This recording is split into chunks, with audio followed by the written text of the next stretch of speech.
تھی اتوار کے دن روزے میں، لیکن آپ کو معلوم ہے کہ ایک شخص جو ہے جس کا صبح دوپہر شام جھوٹ بولنا کام ہے اور الزام لگانا، پچھلے 4 سال جب حکومت میں رہے تب بھی الزام تراشی کرتے رہے، اس سے پہلے 4 سال جب دھرنے میں اور کنٹینر پر رہے اس وقت بھی الزام تراشی کرتے رہے، جس شخص کی پوری سیاست ہی جھوٹ اور الزام تراشی کے اوپر مبنی ہو، اور جب 4 سال اقتدار میں رہنے کے بعد جو داستانیں ہیں کرپشن کی، لوٹ مار کی، پاکستان کی عوام کو جس بے دردی، بے حسی اور دونوں ہاتھوں سے لوٹا گیا، اس شخص کے فرنٹ مین اور اس شخص نے ایک تو فرنٹ پرسنز تھے اور اس کے علاوہ جو خاتون جن کی میں ابھی تفصیل میں جاؤں گی، تو اس کی وجہ سے آپ کو تکلیف دی ہے، میں اس کے لیے معذرت خواہ ہوں، لیکن پاکستان کی عوام کو سچ بتانا ہماری ذمہ داری بھی ہے اور ہمارے فرائض میں شامل بھی ہوتا ہے۔ سب سے پہلے تو آپ نے دیکھا کہ آج پھر وہ الزامات لگائے گئے جو الزامات بوسیدہ ہو چکے ہیں، جو الزامات دفن ہو چکے ہیں۔ 4 سال ریاست کی طاقت کو استعمال کر کے پوری کی پوری ریاست جھونک دی، تمام ادارے اپوزیشن کے پیچھے لگا دیے، یہاں تک کہ اینٹی نارکوٹکس کا بھی ادارہ رانا ثناءاللہ کے پیچھے لگا دیا۔ جب کوئی کرپشن کا کیس نہیں ملا، ڈیسپریشن کے اندر لوگوں کو گرفتار، سزائے موت کی چکیاں، 2 دفعہ اپوزیشن لیڈر کو گرفتار کیا، پھر بھی کچھ نہیں ملا، تو اس کے بعد تمام داستان ایسڈ بیونڈ مینز کے کیسز کی، کرپشن کا داستان بھی ختم ہو گئی، الزام منی لانڈرنگ کا الزام بھی ختم ہو گیا، اختیارات کا ناجائز استعمال کا الزام بھی ختم ہو گیا، کرپشن کا الزام بھی ختم ہو گیا، تو اس کے بعد تمام کیسز کو ایسڈ بیونڈ مینز کے اوپر بدل دیا گیا۔ یہاں تک کہ آج فرح گوگی صاحبہ، جن کا نام فرح گجر ہے، لیکن گجر برادری نے مجھ سے درخواست کی ہے کہ فرح صاحبہ کے نام کے ساتھ ان کا گجر کا نام نہ لگائیں، ان کی تضحیک ہوتی ہے گجر برادری کی، تو اس لیے فرح گوگی صاحبہ کی جو داستانیں ہیں، شہزاد اکبر صاحب کی جو داستانیں ہیں، جن تمام کی جو سراغ ہے وہ بنی گالا جا کے نکلتا ہے، اس کے اوپر بھی میں ابھی آؤں گی۔ اس کے بعد 4 سال آپ نے چوری کا، منی لانڈرنگ کا، کرپشن کا کے الزامات لگائے، ایک دھیلے کی نہ کرپشن نہ منی لانڈرنگ کا الزام ثابت ہو سکا، ایک دھیلے کا اختیارات کا ناجائز استعمال کا الزام ثابت نہیں ہو سکا، پاکستان کی کسی عدالت میں ثبوت پیش نہیں کر سکے، کبھی 55 ریفرنسز، کبھی 100 ریفرنسز، کبھی 25 ریفرنسز، کبھی 35 ریفرنسز، نیب اور FIA کو استعمال کر کے آپ نے عدالتوں کے اندر جھوٹے کاغذات دیے، ان جھوٹے کاغذات اور ایویڈنس کے اندر سے بھی کوئی الزام ثابت نہیں ہو سکا۔ کرپشن کا شائبہ تک پاکستان کی کسی عدالت میں ثابت نہیں ہوا۔ اس کے بعد ڈیوڈ روز کو بلایا گیا، اس کے بعد نیب کے کاغذات غیر قانونی طور پر ریکارڈ، جو سرکاری ریکارڈ تھا وہ ڈیوڈ روز کو دیا گیا شہزاد اکبر صاحب نے، انہوں نے اس کے اندر انویسٹیگیٹو جرنلزم کے ذریعے انویسٹیگیشن کی، جا کے ڈیلی میل میں خبر چھاپ دی، جس کے بعد آج تک عدالتوں میں برطانیہ کی معافی مانگ رہے ہیں کہ ہمیں عمران خان اور شہزاد اکبر نے کہا تھا کہ یہ جھوٹی خبر لگواؤ اور یہ ایویڈنس سچے ہیں، جو ایویڈنس ضائع ہوئے۔ اس کے بعد یہاں بھی آپ کی جو الزامات کی جو آپ کی ایپیٹائٹ ہے، جو آپ کی بھوک تھی، وہ ختم نہیں ہوئی، لوگوں پہ الزام لگانے کی، لوگوں پہ پگڑیاں اچھالنے کی۔ اسی PID میں یوں کاغذ لہراتے تھے کہ آج اتنے 500 بلین مل گیا، آج 200 بلین مل گیا، آج 50 ارب مل گیا، آج 60 ارب مل گیا، آج 80 ارب مل گیا، اور وہی گردان آج تک جاری ہے۔ اگر یہ 50 ارب، 500 ارب، 200 ارب، 100 ارب، 20 ارب کی گردان ٹھیک تھی عمران خان صاحب، تو 4 سال ریاست کو استعمال کیا، نیب کو استعمال کیا، FIA کو استعمال کیا، کیوں نہیں کرپشن ڈھونڈی آپ نے؟ کیوں نہیں کرپشن ملی آپ کو؟ کیونکہ کرپشن تھی نہیں۔ اس کے بعد آپ نے نیشنل کرائم ایجنسی کو FIA اور نیب کا سارا ریکارڈ بھیجا، پاکستان مسلم لیگ نون کی ساری قیادت کے آپ نے ایویڈنسز دیے، شہباز شریف کے خلاف آپ نے، اور شریف فیملی جس NCA کے ریفرنس کے اندر نواز شریف، مریم نواز، شہباز شریف، حمزہ شہباز، سلمان شہباز، سب کی انویسٹیگیشن کروائی، اس NCA کے اندر بھی آپ نے ان کو نیب اور FIA سمجھ لیا تھا۔ نیشنل کرائم ایجنسی میں آپ نے ثبوت بھیجے، ایک دھیلے کی کرپشن، ایک دھیلے کی منی لانڈرنگ آپ ثابت نہیں کر سکے۔ نیشنل کرائم ایجنسی نے برطانیہ کی کورٹ میں فیصلہ آیا کہ کسی قسم کی مس یوز آف اتھارٹی، کوئی منی لانڈرنگ, کوئی کرپشن, کسی قسم کا جو یہ الزام لگا رہے ہیں وہ سب جھوٹ ہے, کچھ ثابت نہیں ہوا. اللہ تعالیٰ نے وہاں سے بھی سرخرو کیا. اور آج جب اقتدار میں نہیں رہے, جب نالائق, نااہل, چور, کرپٹ ٹولے کو پاکستان کی عوام نے پارلیمنٹ سے اٹھا کے باہر پھینکا ہے. یہ پاکستان کی تاریخ میں پہلی دفعہ ہوا ہے کہ پاکستان کی عوام نے اپنے ریپرزنٹیٹیوز کے ذریعے, اپنے نمائندوں کے ذریعے ووٹ کا استعمال کرتے ہوئے ایک چور, کرپٹ, نالائق, نااہل وزیر اعظم کو پارلیمان سے مسترد کر کے باہر پھینکا ہے. لیکن پھر بھی آپ آئین شکنی کرتے رہے, اس کرسی کے ساتھ چمٹنے کی کوشش کرتے رہے, پھر پنجاب میں اس کرسی کے ساتھ چمٹنے کی کوشش کرتے رہے. اور کیوں کرتے رہے یہ میں پاکستان کی عوام کو آج بتاتی ہوں. اس لیے کرتے رہے کہ دوسروں پر تو کرپشن کے الزام لگاتے تھے, تو الزام ثابت نہیں کر سکے کیونکہ کرپشن ہوئی نہیں. اور ابھی 20 دن ہوئے اقتدار چھوڑے ہوئے, ہر روز کرپشن کا اسکینڈل سامنے آتا ہے, ہر روز لوٹ مار کا اسکینڈل سامنے آتا ہے, ہر روز فرنٹ پرسن سامنے آتے ہیں, ہر روز بے نامی سامنے آتے ہیں. آج کہتے ہیں فرح گجر صاحبہ جو ہیں ان پر کوئی کیس نہیں بنتا, کسی کو بھی دکھا لیں, کیونکہ وہ کوئی آفس ہولڈر نہیں تھیں. مریم نواز کیا تھیں؟ کون سی آفس ہولڈر تھیں؟ اور جو آفس ہولڈر تھے, جو ان پر الزام لگاتے رہے ہو 4 سال, جو ان کو سزائے موت کی چکیوں میں رکھتے رہے ہو, جو ان کے اوپر ہیروئنوں کے پرچے ڈالتے رہے ہو, کون سا الزام ثابت کر سکے ہو؟ اور آج فرح گجر جو ہے وہ فرح گوگی جو ہے وہ بہت معصوم ہے.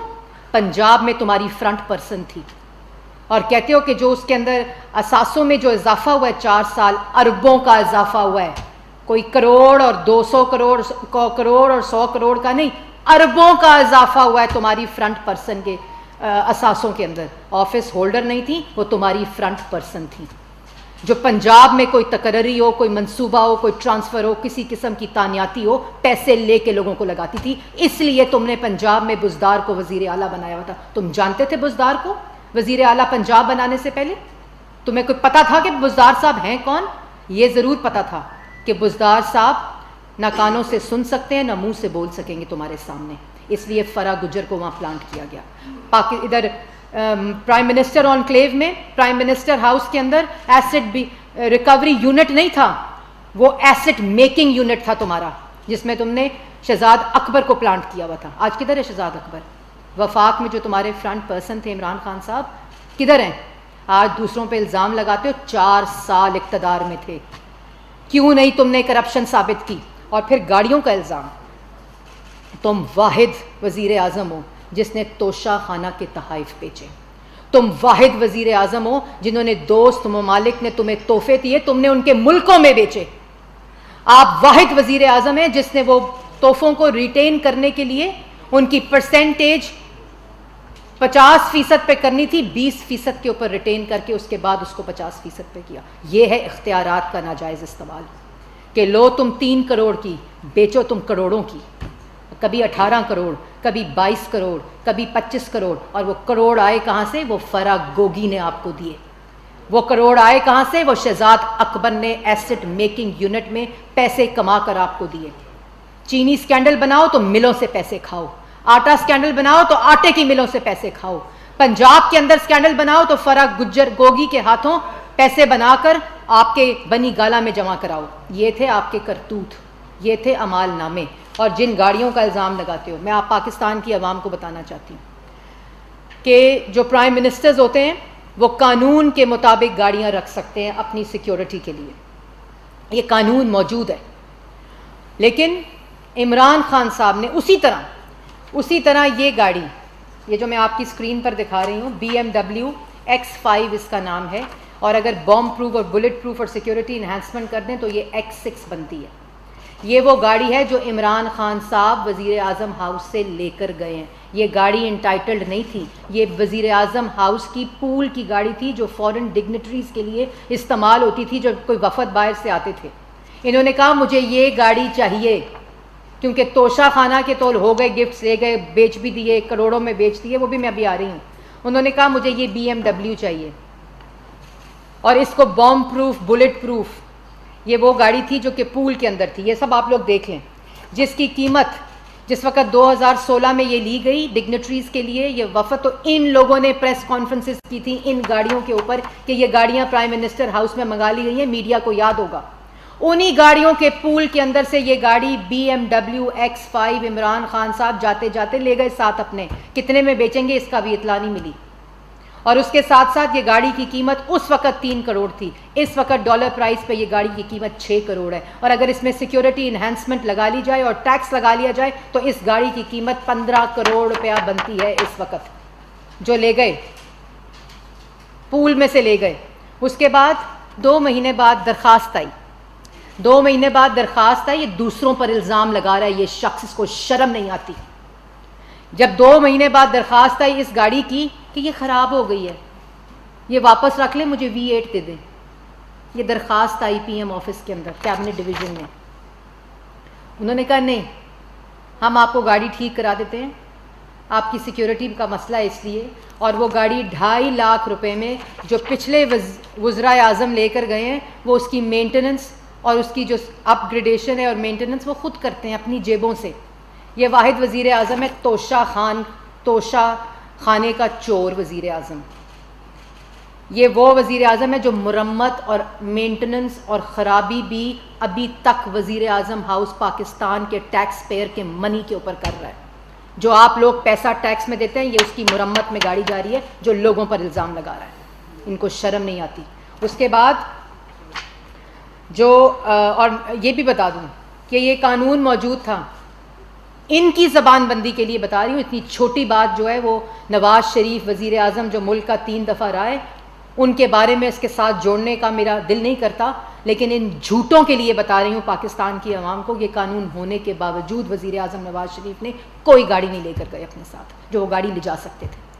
یہ اتنے بڑے چور ہیں. پھر توشہ خانہ کی گھڑیاں تو بیچی ہی بیچی. یہ وہ پسٹل ہے, یہ وہ پسٹل ہے جو ان کو دی گئی. میں یہ ذرا چھپا دیتی ہوں کہ جو ڈپلومیٹ ہیں ان کی ان کے ساتھ چوروں کے ساتھ ان کا نام نہ آئے. یہ وہ پسٹل ہے جو پسٹل دی گئی توشہ خانہ میں ڈکلیئر نہیں ہوئی, اسمگل ہو کر آئی پاکستان. یہ وہ تحفہ ہے جو اسمگل ہو کر آئی پاکستان اور اس وقت عمران خان کے پاس ہے, توشہ خانہ میں ڈکلیئرڈ نہیں ہے. یہ وہ چور ہیں جو شاید جاتے جاتے وزیر اعظم ہاؤس کے ڈرائنگ روم کی صوفوں کی گدیاں بھی لے گئے ہوں, کیونکہ صوفے اٹھائے نہیں جا سک رہے تھے, جنہوں نے وزیر اعظم ہاؤس کو یونیورسٹی بنانا تھا. یہ وہ تحفے ہیں جو ڈکلیئرڈ نہیں ہیں. ابھی آئیں گے, ابھی سے چیخیں نکلنے لگ گئی, ابھی تو کچھ چیزیں سامنے آئی ہیں, ابھی ثبوتوں کے ساتھ آئیں گے. تمہاری طرح الزام تراشی نہیں ہوگی انشاءاللہ. ایک ایک روپیہ پاکستان کی عوام کا جو تم نے چوری کیا ہے اس کا حساب لیا جائے گا. اور جس پر الزام لگا رہے ہو شہباز شریف کے اوپر, پہلے نواز شریف پر الزام لگاتے تھے تو کیا نکلا, اقامہ. پینما اور کرپشن کے اوپر 3 دفعہ کے وزیر اعظم کو نہیں ہٹایا گیا, پوری ریاست کی مشینری کو جھونک دیا گیا, پھر بھی کیا نکلا, ایک کاغذ اقامہ. نہ کوئی کرپشن, نہ کوئی منی لانڈرنگ, نہ کسی قسم کا جو تم الزام لگاتے تھے وہ نواز شریف کے اوپر ثابت نہیں ہوا. اس کے بعد شہباز شریف پر الزام لگایا, گندا نالا میں, صاف پانی میں, آشیانہ میں. اس کے بعد میٹرو میں تم نے منصوبے نہیں چھوڑے, ڈیفٹ کے پروجیکٹس, زلزلے کے پیسوں, جب وہ وزیر اعلیٰ بھی نہیں تھے آپ نے الزامات لگائے, ایک دھیلا تم ثابت نہیں کر سکے چوری کا.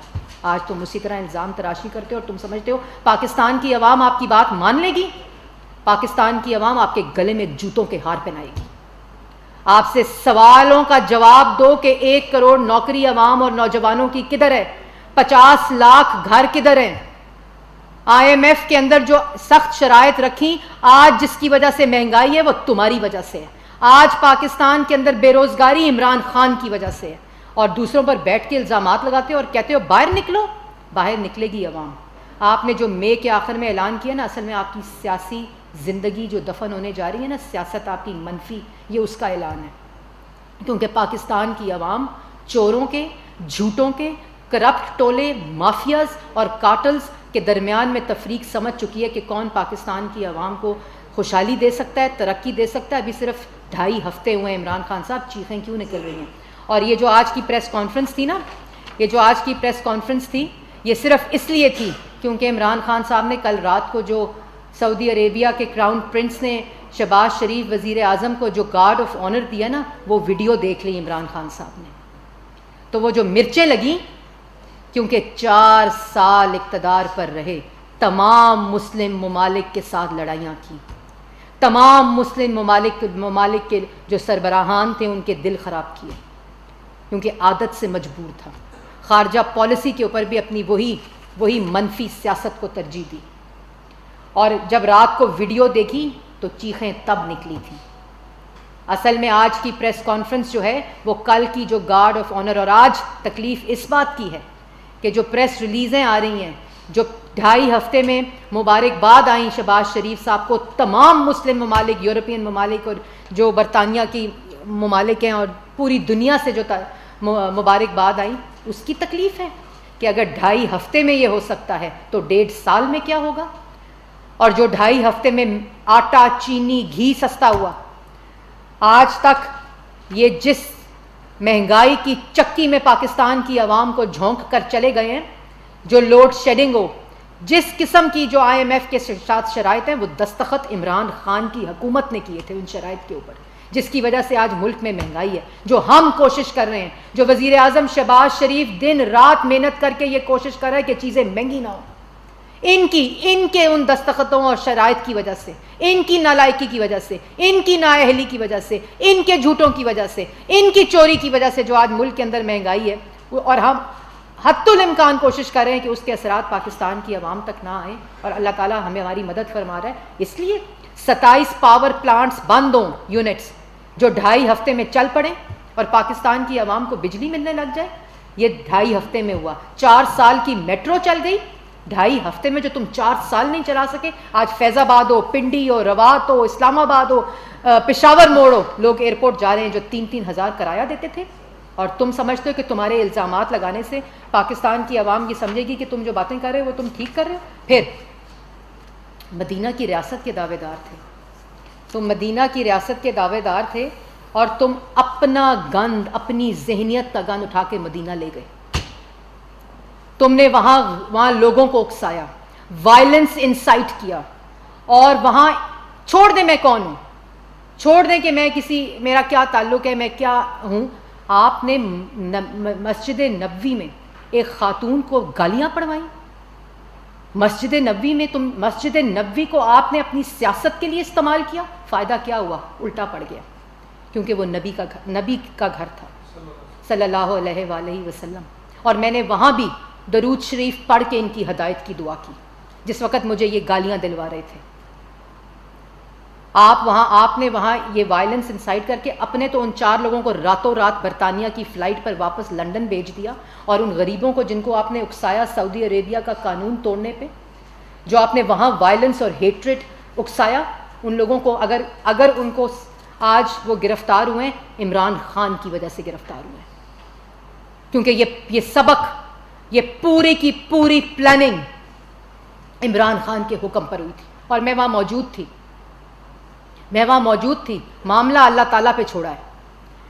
میں نے خود دیکھا کہ وہ لوگ اشارے کر کر کے نعرے لگوا رہے تھے مسجد نبوی کے اندر. میں نے خود دیکھا وہ لوگ اشارے کر کر کے گالیاں پڑھوا رہے تھے خاتون کو مسجد نبوی کے اندر. جہاں اونچی آواز میں بولنا، جس کے اوپر میں نے وہ آیت بھی کی ہے کہ کیا پتہ تمہیں پتہ بھی نہ چلے کہ تمہارے جو اعمال ہیں اور جو تمہارے انعام ہیں وہ خارج ہو جائیں اور تمہیں اس بات کی خبر نہ ہو. جب وہ تعمیر ہو رہی تھی تو پتھر دور جا کے توڑا کرتے تھے کہ یہ حضور صلی اللہ علیہ وآلہ وسلم یہاں سو رہے ہیں. تم نے اس جگہ کے اوپر اپنی منفی سیاست اور جھوٹ بولتے ہو کہ پلاننگ نہیں ہوئی تھی. میں نے اپنی آنکھوں سے دیکھا کہ یہ لوگ اشارے کر کر کے نعرے لگوا رہے تھے، گالیاں پڑھوا رہے تھے، اور پھر میرے پیچھے آنے کو کہہ رہے تھے اور ویڈیوز بنوا رہے تھے جان بوجھ کر. یہ سب کچھ پلاننگ کے تحت ہو رہا تھا. اور تم کہتے ہو کہ میں نے نہیں کیا اور میں کیوں کروں گا. تم اس لیے کرو گے کہ تمہاری ذہنیت ہی یہی ہے. تم نے مدینہ کی ریاست کا نام لے کر لوگوں میں بھوک، افلاس، بے روزگاری اور ملک میں معاشی تباہی کی، کشمیر فروشی کی. تمہاری اصلیت ہی یہی ہے جو تم نے کارنامے کیے ہیں. اور انشاءاللہ آپ کو پتہ چلے گا کہ اس کا جو مکافات عمل ہے وہ کیا ہوتا ہے. اور یہ جو وہاں آج اس قانون کے شکنجے میں آئے ہیں اور جو ان کے پاسپورٹ کینسل ہو رہے ہیں، یہ آپ کی وجہ سے ہو رہے ہیں عمران خان صاحب. کیونکہ آپ نے یہ جو حرکت وہاں کی ہے، یہ آپ کو اس کا پتہ چل جائے گا اس کے کیا اثرات ہیں. اور ایک اور بات میں کہنا چاہتی ہوں کہ مسجد نبوی کی تاریخ میں یہ اس طرح کی بے حرمتی کا ذکر تک نہیں سنا ہم نے. اور وہاں انہوں نے خاص طور پہ لوگوں کو بھیجا جب ان کو شہباز شریف صاحب کا پتہ چلا، جہاں وہاں پوری پلاننگ ہوئی، اس کی ویڈیوز بھی آپ نے دیکھ لی. اس کے علاوہ جو میں نے اپنی آنکھوں سے دیکھا وہاں، یہ پورا ایک پلان کے ذریعے ہوا. وہاں اشارے کیے گئے، وہاں ڈفرینٹ بلاکس میں ڈفرینٹ لوگوں کی ڈیوٹیاں تھیں. میں نے ان آنکھوں سے دیکھا وہ اشارے کرتے تھے، نعرے بلند ہوتے تھے وہاں جب نماز کا ٹائم تھا. اور یہ وقت اس وقت پہلے انہوں نے کہا کہ مسجد نبوی کی جگہ نہیں تھی، یہ باہر تھی، یہ مسجد نبوی کے اندر تھا. لوگ روزہ کھول رہے تھے، اذان کا وقت قریب تھا جب انہوں نے یہ حرکت کی. اور یہ اس وقت مسجد نبوی کے اندر یہ بات تھی، ساری واقعہ پیش آیا. اس کے بعد 4 سال کشکول لے کر در در پھرتے رہے، اور آج یہ صرف ابھی 2 مسلم ممالک کے ساتھ وزیر اعظم شہباز شریف صاحب کے جو وفد ہے وہ گیا ہے. اور آپ نے دیکھا ہے کہ سعودی عربیہ کی جو پریس ریلیز ہے، پہلی دفعہ پاکستان اسٹریٹجک پارٹنرشپ کی طرف جا رہا ہے. اور جو ڈپازٹ کے اندر آگمنٹیشن ہے $3 بلین والی، اس کے علاوہ مفتاح اسماعیل صاحب جو ہیں وہ وہاں موجود ہیں اس وقت، جو ان کے فائنانس منسٹر کے ساتھ کراؤن پرنس کے احکامات کے مطابق پورا جو ایک پروگرام ہے کہ کس طرح پاکستان کی عوام اور وہاں کے اوورسیز پاکستانیز جو وہاں موجود ہیں، وہ کس طرح اس پورے پیکج کا، ان کی امپلائمنٹ ہو، ان کی معاشی کنڈیشن ہو، ملک کے مسائل ہوں، وہ ایک پورا پیکج جو ہے اس کی تیاری کرنے کے لیے اور اس کا پورا جو ایک پروسیس ہے اس کو اسٹریم لائن کرنے کے لیے اس وقت بھی مفتاح اسماعیل صاحب وہاں موجود ہیں، جس کے اندر پیٹرولیم پروڈکٹس کی بات ہے، اکنامک اسٹرکچرل ریفارمز کی بات ہے، انڈسٹریل زونز کی بات ہے.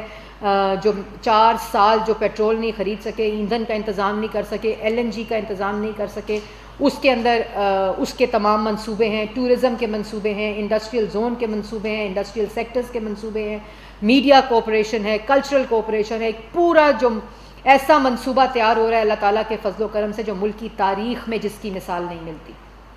اس کے بعد جو UAE کے اندر آپ نے دیکھا جو ملاقات ہوئی ہے، کتنی وارمتھ، وہ تصویریں اور وہ جو گارڈ آف آنر کی ویڈیو ہیں، اصل میں وہ عمران خان صاحب نے دیکھ لی تو اس کے بعد وہ کرسی لگا کر بیٹھ گئے. اور خطاب کرنا بڑا امپورٹنٹ ہے، مئی کے آخر میں اعلان کرنا بڑا امپورٹنٹ ہے، لیکن اصل حقیقت یہ ہے کہ تم ایک ناکام شخص ہو، تم الزام خان ہو، تم توشہ چور خان ہو. اور خان بھی نہیں، میں یہ بھی سمجھتی ہوں کہ یہ تضحیک ہے خان برادری کی اور پٹھانوں کی. تم عمران صاحب ایک وہ شخص ہو جس نے ملک کے اندر کارٹلز اور مافیا کو مسلط کر کے اپنے دائیں اور بائیں دونوں ہاتھوں سے پاکستان کی عوام کو لوٹا، اپوزیشن کو جیلوں میں بند کر کے. تو آپ کو پتہ تھا، کہتے ہیں کیس دکھائیں، کیس نہیں بنتے. شہباز شریف پہ بھی پاکستان کی عدالتیں سپریم کورٹ تک کہتی ہیں کہ یہ کیس نہیں بنتا، لاہور ہائی کورٹس کہتی ہیں یہ کیس نہیں بنتا تھا. احسن اقبال ہو، شاہد خاقان ہو، رانا ثناء اللہ ہو، سعد رفیق ہو، سلمان رفیق ہو، کامران مائیکل ہو، تمام لوگ آپ کے سامنے، مفتاح اسماعیل ہو جو لوگوں کی خدمت کے منصوبے لگاتے رہے، انہوں نے ان کو سزائے موت کی چکیوں میں رکھا. یہ اصلیت اس شخص کی. اور اب 2.5 ہفتے میں وہ خوف طاری ہے، وہ خوف طاری ہے کہ انشاءاللہ مہنگائی کم ہوگی تو میں کیا جواب دوں گا 16% مہنگائی کا. وہ خوف طاری ہے کہ اگر 2.5 ہفتے کے اندر میٹرو بس چل گئی تو جو پبلک ٹرانسپورٹ کا حال ہوگا اور جس طرح کے منصوبے آئیں گے، میں کیا جواب دوں گا کہ 4 سال میں پشاور موڑ سے ایئرپورٹ تک میں میٹرو بس نہیں چلا سکا. کیا جواب دوں گا کہ ایک اینٹ نہیں لگا سکا اور 43,000 ارب کے قرضے ہو گئے. کیا جواب دوں گا کہ میں ایک نوکری نہیں دے سکا اور 60 لاکھ لوگوں کو بے روزگار کر دیا. کیا جواب دوں گا کہ لوگوں کو گھر کے کرائے دینے کے قابل نہیں چھوڑا اور 50 لاکھ گھر نہیں دے سکا. کیا جواب دوں گا کہ لوگوں کو غریب کر دیا، 2 کروڑ لوگوں کو غربت کی لکیر سے نیچے کر دیا اور میں 4 سال میں کوئی کام نہیں کر سکا. لوگوں کو ساتھ جھوٹ بولا، لوگوں کو صرف جھوٹ بول کے دوسروں پر تہمتیں لگائیں اور اپنی گندی غلاظت اور منفی سیاست کے ذریعے لوگوں کے اوپر پروپیگنڈا کیا اور 1 روپے کی کرپشن نہیں ثابت ہو سکی. یہ پاکستان کی عوام جانتی ہے اور کلمہ حق بلند ہو چکا ہے تمہارے خلاف جو پاکستان کی عوام نے کیا ہے. اب پاکستان میں انشاءاللہ دوبارہ سے ترقی ہوگی. دوست ممالک برابری کی سطح کے اوپر انشاءاللہ منصوبے پارٹنرشپس اور اسٹریٹجک پارٹنرشپس کے ذریعے لائے جائیں گے. جہاں تم کشمیر فروشی کر کے آئے وہاں انشاءاللہ کشمیریوں کے حقوق پر بات ہو رہی ہے. تو یہ وہ تمام چیزیں ہیں. اور کہتے ہو نا, میں نے اس دن بھی کہا تھا اور آج بھی کہہ رہے تھے کہ میڈیا نے بلیک آؤٹ کر دیا ہے. میڈیا نے نہیں, 22 کروڑ عوام کا تمہارا سیاست سے بلیک آؤٹ ہے, کیونکہ تم نے میڈیا کا بلیک آؤٹ کرنے کی کوشش کی. اور میڈیا کا بلیک آؤٹ کرنے کا مطلب ہوتا ہے کہ خبر پاکستان کی عوام تک نہ پہنچے تمہاری نالائکی کی, تمہاری چوری کی, تمہاری کرپشن کی, چاہے وہ پنجاب ہو, چاہے وہ KPK ہو, اور چاہے وہ وفاق ہو. ہر طرف لوٹ مار کی داستان ہے اور دوسروں پہ لگاتے ہو الزام, اور ابھی چیخیں نکل رہی ہیں. یہ جو گاڑیاں ہیں نا, گاڑیاں یہ تم لے کر گئے ہو ساتھ, دوسروں پہ الزام نہ لگاؤ. جو الزام لگاؤ گے تمہارے منہ کے اوپر تماچا پڑے گا, کیونکہ اصل مجرم تم خود ہو ان تمام الزاموں کے جو تم نے دوسروں پر لگائے. ابھی تو تم نے توشہ خانہ کی ان چیزوں کا جواب دینا ہے جو تم بکسوں میں لے کر آئے, اسمگل کر کے ڈکلیئر نہیں کی توشہ خانہ کے ریکارڈ کے اوپر, اور الزام لگاتے ہو اس شخص پہ جس نے 10 سال توشہ خانہ کی ایک کیل, ایک سوئی اپنے ساتھ نہیں لے کر گیا, جو پنجاب حکومت کے اندر چیزیں. اس لیے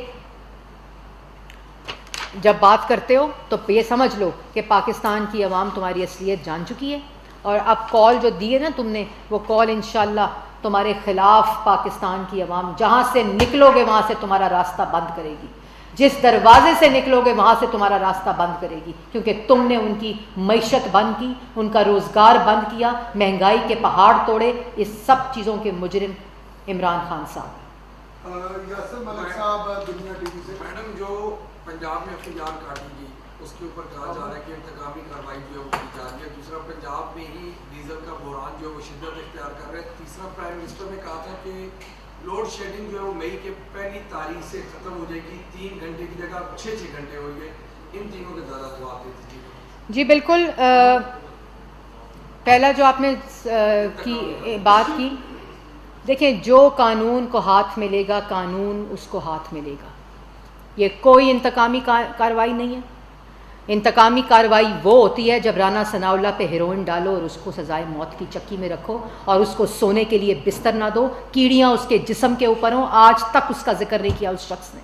انتقامی کارروائی وہ ہوتی ہے کہ نواز شریف کے سامنے اس کی بیٹی کو, آج کہتے ہو فرا گجر کا کوئی آفس ہولڈنگ وہ نہیں ہولڈر تھی, تو مریم نواز کو اس کی باپ کے سامنے ہتھ کڑی لگاؤ, اس کے باپ جس جیل کے اندر تھا سامنے والے کمرے میں مریم نواز کو رکھو. انتقامی کارروائی یہ ہوتی ہے. انتقامی کارروائی یہ ہوتی ہے کہ شہباز شریف کو جیل میں نماز پڑھنے کے لیے کرسی نہ دو اور ان الزامات کے اندر ان کو ڈالو جو الزامات تم عدالت میں, پاکستان کی عدالت میں اور بیرون ملک ثابت نہیں کر سکے. انتقامی کارروائی ہوتی ہے جس طرح تم نے شاہد خقان عباسی کو گرفتار کیا. انتقامی کارروائی وہ ہوتی ہے جس طرح تم نے سعد رفیق کو گرفتار کیا, مفتاح اسماعیل کو گرفتار کیا. میں کس کس کا نام لوں, سلمان رفیق, میں سب کے نام لے چکی ہوں. انتقامی کارروائی وہ ہوتی ہے کہ نیب کو اپنے ساتھ ملاؤ, FIA کو اپنے ساتھ ملاؤ, گرفتاری سے ایک دن پہلے اعلان کرو, وزراء سے اعلان کراؤ کہ کل فلانا آدمی گرفتار ہوگا.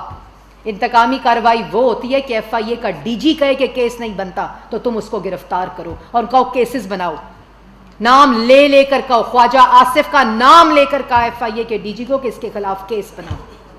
انتقامی کارروائی وہ ہوتی ہے جو 4 سال ہم نے سینے کے اوپر بہادری کے ساتھ پتھر رکھ کر ہم نے قبول کی, اور آئین کے سامنے ہم نے اس وقت جب تم قانون کو استعمال کر رہے تھے, ریاست کے اداروں کو استعمال کر رہے تھے, نیب کو استعمال کر رہے تھے, FIA کو استعمال کر رہے تھے, ہم روز پیشیاں بھگتتے تھے. آج کی تاریخ میں بھی تمام کورٹ کیسز موجود ہیں جو روز صبح دوپہر شام کہتے ہیں نا کہ 90% جو کابینہ ہے اس کے خلاف کیسز ہیں. تو تمہیں یہ بتا دوں کہ ان تمام کیسز میں بیلز ہوئی ہوئی ہیں اور تمہارے منہ پر تماچے پڑے ہوئے ہیں, اور یہ عدالتوں نے خود کہا ہوا ہے, اور سپریم کورٹ تک عدالت نے خود کہا ہوا ہے کہ یہاں تک کے کیسز اور یہاں تک کی جیلیں اور یہاں تک کی سزا کہ یہ ہیومن رائٹس کی وائلیشن تھی. وہ ہوتی ہے انتقامی کارروائی.